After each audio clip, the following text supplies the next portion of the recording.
Good morning, everyone. We've got a quick session this morning because I am behind the curve. At 7 o'clock, we had mortgage applications, but I'm not really sure what happened at this 8:30 candlestick.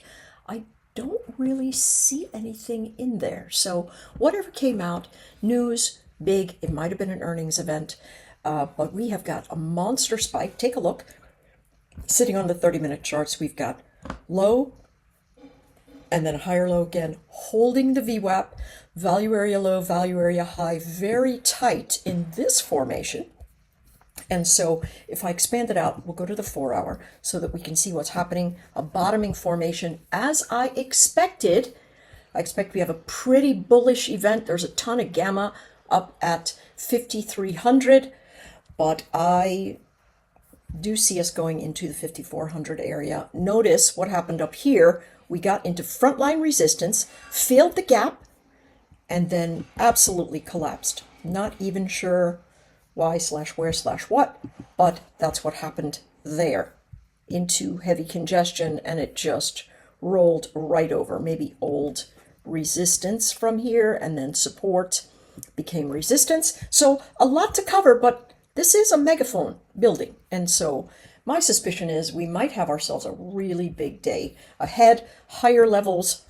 It's still by the dip. If we get to 42.50, 50 to 40, we'll have ourselves a good run. This is still very bullish. All right, NQ. Same sort of thing. Let me go to a 2-hour chart. That might give us a little better. Yeah.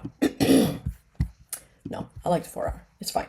So what we are looking at here again is the wave up into, this was the value area high zone for this formation. It came right up into old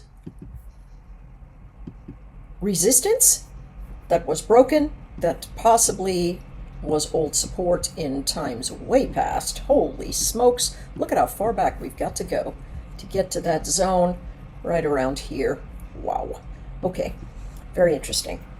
All right, so today, same thing, buy the dip formations into the fade. Let that VWAP be your guide. Crossing of the VWAP on those tighter time frames make for the big breakdown area. Look, it's trying to build value here. They are going to build value over and over and over again, and then come down into the thin volume pocket, and then they're going to liquidate, right? So they are accumulation, and then into distribution. They're going to distribute when that thin volume area is sitting there. All right, let's take a look at the YM. Same thing, thank you very much. We've got a double bottoming formation. You can see them accumulating. This is a buy the dip. We're right into the point of control in the value area. There's going to be a ton of arguing, but the pullbacks will give you a buy zone in the YM. You want to look for the region around, let me draw this line in here because we did collapse. Old 4-hour support became resistance into the big pocket. Notice the width of these volume profiles. I have two different kinds of volume profiles on this, and they're superimposed so I can see what's going on. Right now, we are accumulating. It's likely going to be up, going to be down, going to be up, and then liquidate up into these higher areas where the thin volume pocket is. That's what the traders are doing. Pullbacks are buy zones, but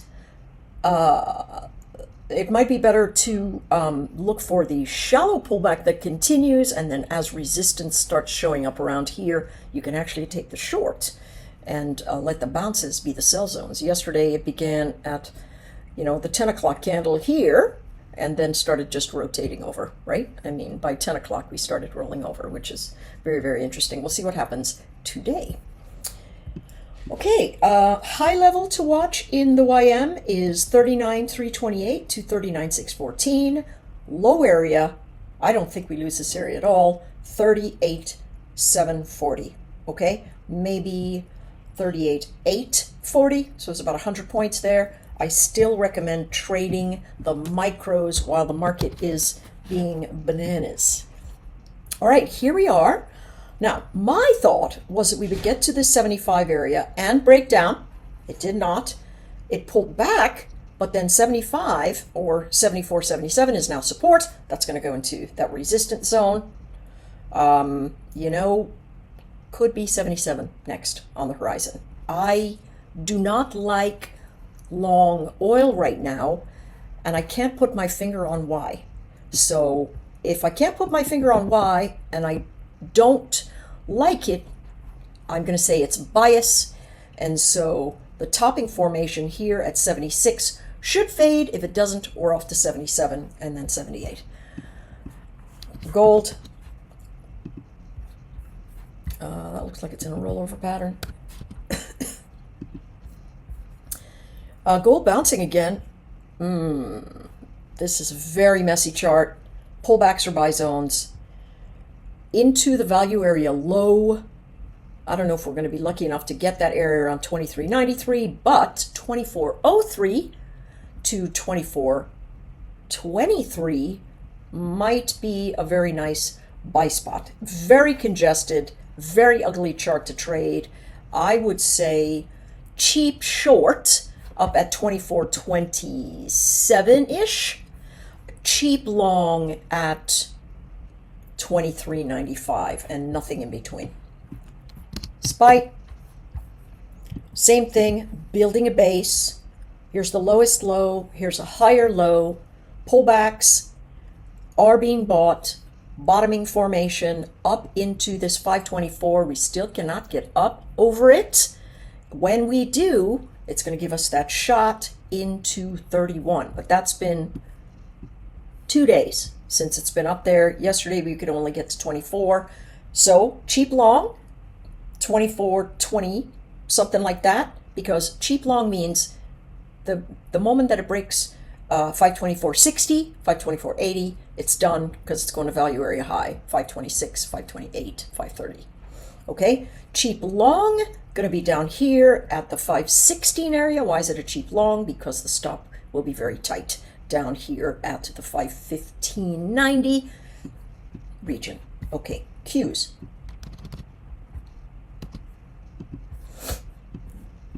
Same sort of thing, trying to base, building, accumulation is occurring here, right? So they're going to accumulate inventory and then they're going to sell it up here.